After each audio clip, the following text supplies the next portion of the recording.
Specialised vehicles और cutters यहाँ पे मौजूद थे, जिनकी मदद से रेस्क्यू और फायर फाइटिंग ऑपरेशन कंप्लीट करा गया। 9 कैजुअलिटीज हमें यहाँ पे 15 लोगों को यहाँ से बचाया गया था और उसमें से एक केवल जो है उनको 30% बर्न इंजरीज हुई हैं और वो अभी जीटीबी में लास्ट जानकारी के अनुसार जीटीबी हॉस्पिटल में एडमिट। अभी क्योंकि बॉडीज को थोड़ा सा पहचान पाना थोड़ा मुश्किल है, तो बच्चे, लेडीज, जेंट्स सारे ही थे।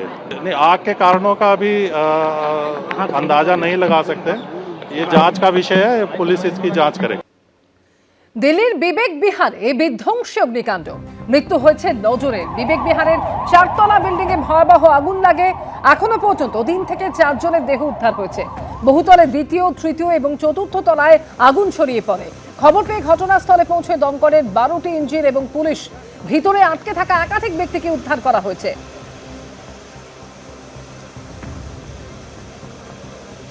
আগামীকাল ভোটের ফল ঘোষণা, পরীক্ষার রেজাল্ট বেরোনোর আগে টেনশনে রয়েছেন সবাই।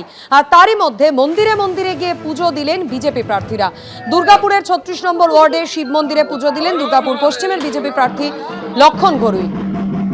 আর অন্যদিকে দুর্গাপুর পূর্বের বিজেপি প্রার্থী চন্দ্রশেখর বন্দ্যোপাধ্যায়, তিনিও মন্দিরে পুজো দিলেন। অন্যদিকে হাওড়ায় উত্তেজনা সৃষ্টি হয়েছে। স্ট্রং রুমের পাশে হলঘরে পূর্ত দফতরের কাজ চলছে, এমনটাই অভিযোগ। জগৎবল্লভপুরে বিবেকানন্দ ইনস্টিটিউশনে তৃণমূল প্রার্থী সুবীর চট্টোপাধ্যায়।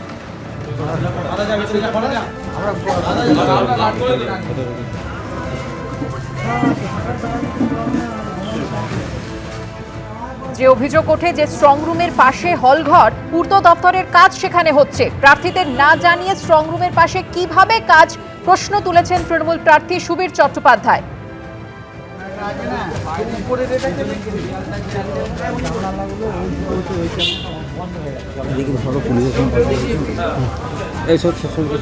সেই সঙ্গে যে অভিযোগ উঠছে যে স্ট্রং রুমের লাগোয়া সিসি ক্যামেরাও কিছু সময়ের জন্য বন্ধ হয়ে যায়।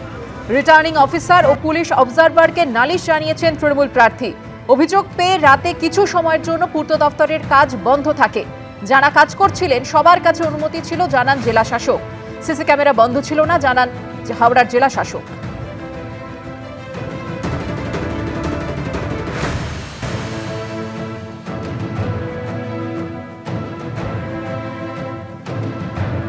রাত্রি 11টার পর আমাদের 183 স্ট্রং রুমের ঠিক পাঁচটায় একটা প্লাই দেওয়া ওয়াল আছে, সেখানে পিডব্লিউডির লোকজন কাজ করছে।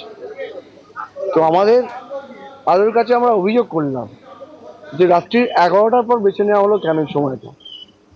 সারা দিন গেল, ইভেন আমরা যারা ক্যান্ডিডেট বা অল পলিটিক্যাল পার্টি তাদেরকে না জানিয়ে কিভাবে কাজ হয়। উনি বলছেন আমি তো নাহলে কাউন্টিং করতে পারবো না। আমি কাউন্টিং করতে পারবেন কি পারবেন না তার দায়ভার তো আমার, রেসপন্সিবিলিটি আমার নয়, রেসপন্সিবিলিটি তো আপনার। আপনি যে কাজ করতে যাচ্ছেন, এই যে লেবার, এত লেবার আপনারা দেখতে পাচ্ছেন, প্রায় 40-50টা লেবার আছে। কার মানসিকতা মনের মধ্যে কি আছে না আছে আমরা তো কাউকে বিশ্বাস করতে পারছি না। আমি দেখেছি সিসি ক্যামেরা আবার 2-3টে জায়গায় অফ আছে। কিসের জন্য এটা করা হচ্ছে? এবিপি আনন্দ এগিয়ে থাকে, এগিয়ে রাখে।